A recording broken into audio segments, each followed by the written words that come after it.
Hello everyone, welcome to the Codeness. In this video tutorial, I am going to show you how to add the unique constraint and how to add the unique field. So let's start with just go to the product and we can add the unique field. So just I am adding the new field here, public string. Let's say I call it product code, and this must be unique. So what should I have to do? I have add the new constraint called index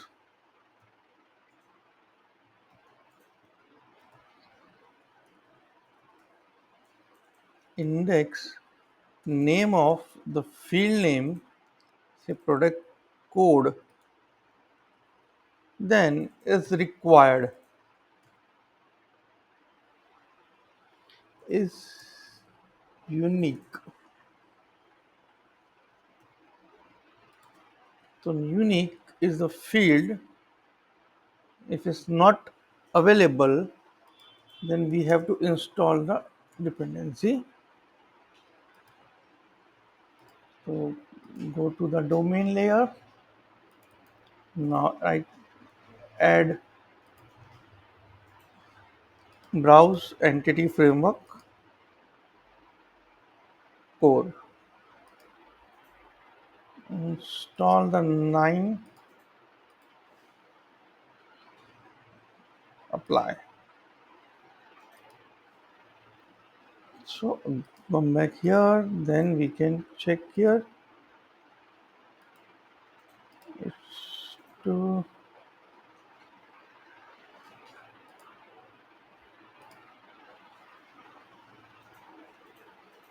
install, that's not installing, apply, accept.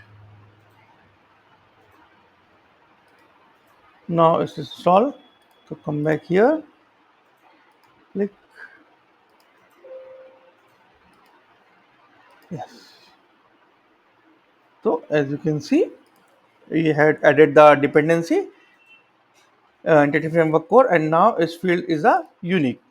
For this, I am going to add one more. Now I have to modify this also. So just copy both the field. Let's say called product code, and we can say product code is required. Now it giving error because it will get the reference.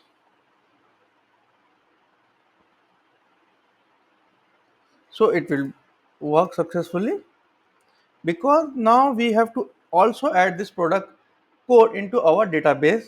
So as you can go to the database and check here, as you can see there is no field called the product code.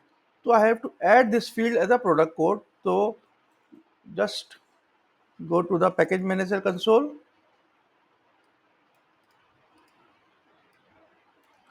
and write the command add migration, add product code to product table.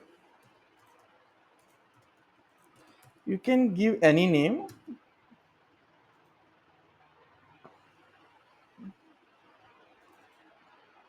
So as you can see, it will work and it generate the migration script. It will be create the code product code, and as you can see here, it will going the create the index, and it's called the unique index. Is unique is required, it's true. Now just update the database, update database. So in this way you can add and remove the field using this migration command. Now go to the here SQL Server and let's just hit. So as you can see, the product code is added. Now we have to modify our code to just add this product code into the database. So we already added the product code in our product DTO. Same way I have to add in the update DTO. So I can use here. Now you can go for the handler And for the generic, just scroll down and go to the DTO and the product DTO. Just add the one more field called string product code. Now just run the code. Here you can fix all where you want to. Just copy, edit it, product code. Now next one, you can here comma dot product code, then again go to the error list for getting here comma product code, then one more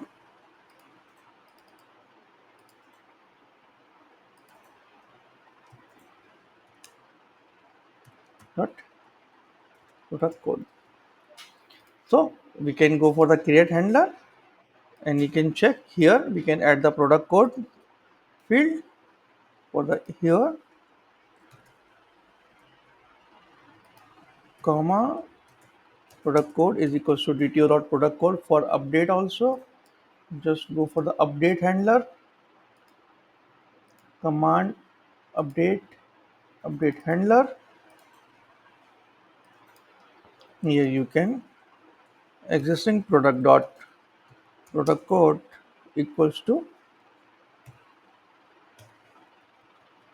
request dot DTO dot product code. So we can modify all the place where we require the product code. Now it's time to insert the product code and check for the unique. It will accept the unique value or not. So go to come here. Now I'm going to add one more field. This is the product name, product laptop, product code is equals to A101, product description,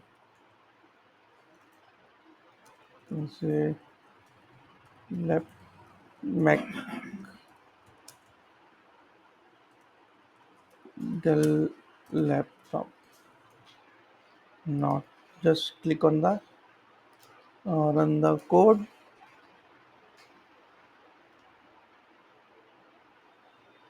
and now click on the send button.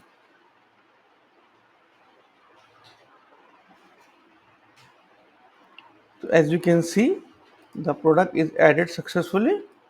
The product code is A101. Now what happens if I click on the send button again? So just click on the send button again. So it gives you the exception, and error occur while saving the changes in our SQL. As you can see, the duplicate in value A01 is terminated. So this will give you the error if you added the duplicate value. So in this way we can prevent avoiding the duplicate value, but it gives you the exception, and this is not for good, because as you can see the response it giving like something like this, it will display like this, and this is not the user friendly exception.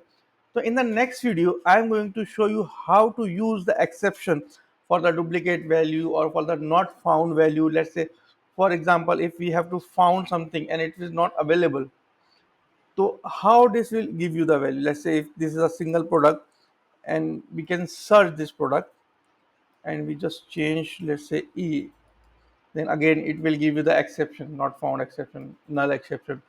So in the next video, I am going to demonstrate you how to handle the exception in the user friendly way, so it give you or display the proper message.